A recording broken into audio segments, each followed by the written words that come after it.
So I am Dheeraj and I'm a software engineer. I work at LinkedIn. So we have a team UC Visualizer. So we were in startup weekend last weekend and we built something that could help democracy.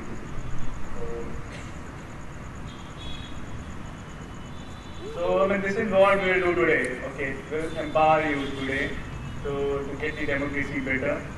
So if you realize democracy starts from you guys, starts from us. So if you involve that democracy part in our daily life, we can make India a better country. We can make India a better democracy. So this is basically India, not exactly, but yeah, it is huge. India is huge, and it is said to be the biggest democracy in the world.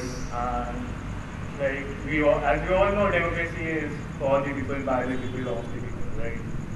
But the thing that we don't know is democracy is part of our life. So let's ask the question: what is democracy? So if I say democracy is basically a concept they can use in your life, taking any decisions that involves lots of people in a corporate, in a company, in a country. So basically it's a process, and what it involves people. So to take a decision basically is whether you want to take a family decision, you want to take a country level decision, you have to involve people, and those should be the people who will get affected by the decisions basically, right?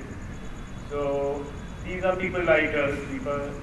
And so the second part is you have to treat everyone as equal. So whatever people are getting involved, you should give them the same power. So that we call as vote, right? So in a parliament we have vote. For us, we vote and we elect our representatives. And third part is give them the equal resources, share knowledge, and that's the most important part, where you empower people to make the right decisions, right? You have the right people, but they are not on the same page, right? So you can't take the right decisions until you know the same knowledge, you have the same resources. And when you have the same resources, you go for discussion, dialogues, right? You see that in parliaments generally people dialogue, people discuss. You do in your families also. You discuss and come to a conclusion. So basically you dialogue with the family, you dialogue with the country. And then after dialogue you come to a conclusion, let's say you are creating rules, you are creating amendments, you are creating policies, you are taking a decision to vote which party you want to vote. That's also democracy, right? You are discussing with people and you are taking a decision.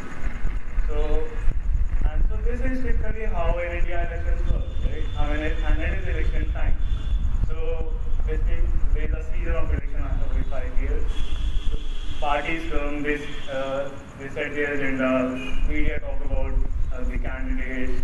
So there is a whole kind of world created around us by media. And what we have to do, we have to vote. We have to take a decision where, which is whom to vote, right? And what are the tools you use generally? You go by the people, right? Your family, your surroundings, your media, what media is talking about, what people are promising. That's the only thing. So you just follow the trends. You don't have a solid thing that can back up your decisions. If today I talk whom you vote, you'll say the party A. I'll say why? You'll say because I like that, right? I was convinced. But do you have any data? Do you have anything to support your data? So do we actually go to the data and see basically how parties performing everything, right? So is there any solid base to your decisions? No, right? You just go by media. Media can be created around, right? World can be created around us. So you have to back up with something solid. So what's the problem? So is data not available or it's not accessible? Data is available. So let's talk about voting, right? You have data everywhere, like data.gov voting, you have data for the government, you have ADR. But is it accessible? Yeah, but it is scattered. You don't have the data at one place. So you can't, you have to do a lot of work to access the data, which I guess no one wants to do that. Everyone has a busy life. So you want a simple thing where you go and see, you ask for something and you get the same thing that you want. So if you typically go to a website, let's say Reader.io or Reader.in, to download the data, this is how it looks, right? And this will take, I guess, you 1 day of work to figure out what's the meaning out of it. And if some people are Excel experts, they can take 1 or 2 hours. But this is not what we want, right? So we are working on a tool where you can basically visualize the data perfectly, and that will help you to make the proper decisions, right? So let's say you want to vote, and whom you want to vote. You are not able to decide, and you don't have data.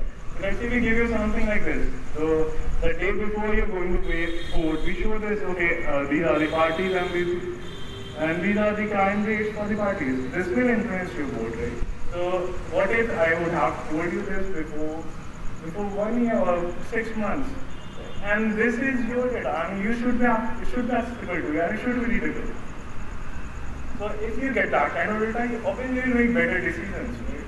And you will have a solid reason to vote, and you have a solid reason to debate, and you'll be confident about whom you have selected. And if you select the right candidate, basically democracy comes from bottom.